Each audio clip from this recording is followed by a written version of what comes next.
1992 में 16 साल की उम्र में मैं कुछ अरसे के लिए अपनी आंटी के घर रही। उनका घर अमेरिकी स्टेट कैलिफोर्निया में मौजूद है। ये वाक़यात उसी दौरानिये में मेरे साथ पेश आए। पहली बार जब मैंने उस छोटी सी बच्ची को देखा, मैं अकेली नहीं थी। मेरी आंटी भी इस बात की गवाह हैं। हम आपस में कुछ बात कर रहे थे कि हमने देखा कि बाहर सड़क के किनारे एक छोटी सी बच्ची खड़ी है। उसकी उम्र तकरीबन 10 साल होगी। वो मुसलसल हमारी जानिब देख रही थी। उसके बाल ब्लॉन्ड और उलझे हुए थे। यूं लगता था जैसे काफ़ी अरसे से उन्हें धोया या ब्रश ना किया गया हो। उसने एक लंबा सा नाइट गाउन पहन रखा था, बिल्कुल वैसा जैसा मैं खुद 1980 के शुरुआत में पहनती थी जब मैं बहुत छोटी थी। ये बात मेरे लिए कुछ अजीब सी इसलिए भी थी क्योंकि ये वक्त दोपहर का था। कुदरती तौर पर मैं और मेरी आंटी उस लड़की की तरफ मुतवज्जा हो गए जो वहाँ खड़ी हमें घूर रही थी। कुछ लम्हे बाद वो बच्ची मेरी आंटी के घर के साथ वाले खाली प्लॉट की जानिब भागी और फिर पुरस्रार तौर पर गायब हो गई। हमें अपनी आंखों पर यकीन नहीं आ रहा था। ये वाक़या इतना अजीब था कि हैरत के आलम में हम एक दूसरे से बात भी न कर पाए।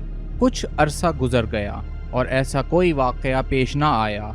एक दिन मैं उसी खिड़की से बाहर झांक रही थी जहां से पहली बार हमने उस लड़की को देखा था कि अचानक मैंने उसे वहां मौजूद पाया।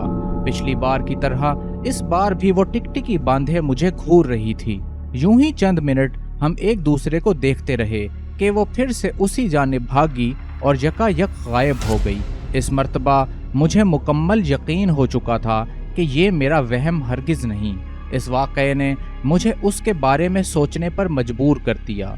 मैंने फैसला कर लिया था कि अब मैं इस मुअम्मे को इन्वेस्टिगेट ज़रूर करूँगी। इसी इरादे से मैं बाहर निकल आई और उस प्लॉट की जानिब चल पड़ी। मुझे मालूम नहीं था कि मुझे क्या करना है या किसे ढूंढना है, मगर मैं फिर भी चलती रही। आखिरकार मैं झाड़ियों के एक झुंड के पास जा पहुंची, या यूं कहिए कि एक अनजानी ताकत मुझे उस झुंड के दरमियान खींच लाई। उस झुंड के दरमियान मिट्टी का एक खाली पैच था। मेरी छठी हिस्स ने मुझे उस हिस्से को खोदने पर मजबूर किया।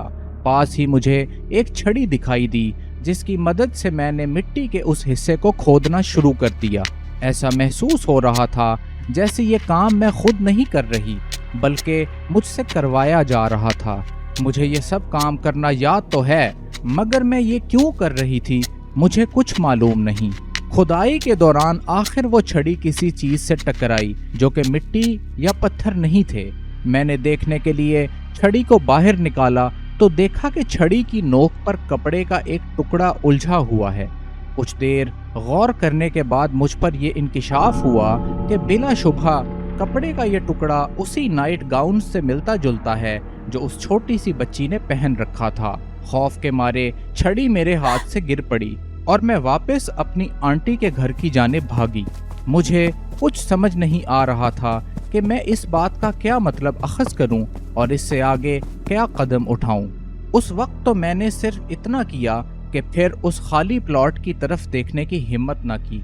उसके बाद अगले कई दिनों तक ऐसा कोई वाक़या पेश ना आया। वो शायद मेरे अपनी आंटी के घर पर कुछ आखिरी अयाम थे। रात बहुत हो चुकी थी और मैं सो नहीं पा रही थी। मैं जिस कमरे में मौजूद थी उसकी खिड़की उसी प्लॉट की जानिब खुलती थी। वो झाड़ियाँ जहाँ मुझे कपड़े का वो टुकड़ा मिला था खिड़की से तकरीबन 50 फुट दूर थीं। बैठे बैठे अचानक मुझे एक बच्चे के हंसने की आवाज़ आई। कुदरती तौर पर मैंने रुककर मज़ीद गौर से आवाज़ सुनने की कोशिश की। यकीनन मुझे एक छोटी बच्ची के हंसने की आवाज़ आ रही थी। बिला इख्तियार मेरी निगाहें खिड़की की जानिब उठ गईं। मैंने देखा कि उसी बच्ची का चेहरा खिड़की के बिल्कुल बाहर मौजूद है। जिस तरीके से वो मुझे घूर रही थी और ख़ास कर उसके चेहरे पर मौजूद वो खौफनाक मुस्कुराहट देखकर मेरे तन बदन में खौफ की एक लहर दौड़ गई। मैं एक बुत की मानिंद कुछ देर तक उसे देखती रही। उसके बाद बची खुची हिम्मत जमा करके मैं खिड़की की तरफ दौड़ी और पर्दा गिरा दिया। इसका फ़ायदा ये हुआ कि मुझे उसका चेहरा दिखना बंद हो गया, मगर सारी रात اس کے کھلکھلانے اور ہنسنے کی آوازیں مجھے سنائی دیتی رہیں۔ مجھے یاد نہیں کہ کب نیند کی دیوی مجھ پر مہربان ہو گئی اور میں سو گئی۔ صبح جب میں سو کر اٹھی اور کپڑے تبدیل کرنے لگی تو میں نے دیکھا کہ میرے پیٹ پر ایک زخم کا نشان تھا۔ ایسا لگتا تھا جیسے یہ زخم کسی چھوٹے بچے کے ناخن کے پھرنے سے لگا ہو۔ اس کے کچھ عرصے کے بعد میں نے اپنی آنٹی کا گھر چھوڑ دیا اور کہیں اور شفٹ ہو گئی۔ اس بچی کا خیال اکثر آج بھی مجھے ستاتا ہے۔ اس زخم کا نشان آج بھی میرے ساتھ ہے۔